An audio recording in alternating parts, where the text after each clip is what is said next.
Europe 1, 8h, 9h03.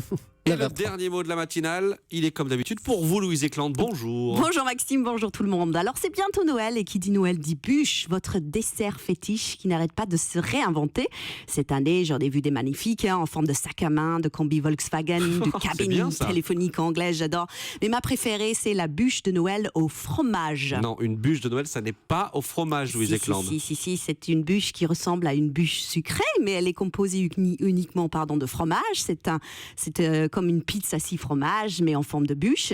Il y a une base de Beaufort d'alpage, un cœur de Saint-Maur de Touraine, par-dessus une fine couche de cheddar en hommage aux Britanniques, puis il y a une couche de tome de brebis brûlée. Mais je m'arrête là, c'est juste une mise en bûche. Oh, elle est bonne celle-là. Ouais, tous les fromages sont de grande qualité, il faut les déguster couche par couche, n'avalez pas tout d'un coup comme une part de bûche sucrée, ce serait comme faire un bain de bouche avec du Saint-Émilion et du Sauterne. Ouais, ce serait dommage. Qui a eu cette idée dingue ? 3 diplômés d'école de commerce, Alexandre, Laurent et Mathieu, 3 copains qui avaient l'habitude de brainstormer au-dessus d'un plateau de fromage, quoi de plus normal. C'est comme ça qu'on planche sur des idées de business en France, à l'apéro.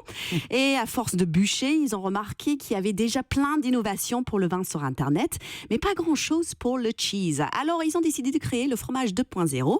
Depuis, ils essaient de devenir ce que veulent les consommateurs de fromage. Ils sont devenus émentalistes. Émentaliste. Qu'est-ce qu'il propose comme service ? On ne peut pas encore télécharger directement un fromage, mais ça viendra. Il propose la livraison express en 30 minutes à Paris et à Nantes pour les vrais addicts. Rassurez-vous, les produits arrivent sur des plateaux ou dans des box découvertes et pas dans des seringues. Je ne sais pas s'il prépare une galette des rois en Saint-Nectaire avec une fève cachée au milieu, mais je trouve l'idée de la bûche géniale. En général, à Noël, quand on arrive au dessert, j'ai déjà plus faim depuis longtemps. Alors merci les gars, c'est vraiment sympa de s'arrêter au fromage. Voilà, merci et bon appétit.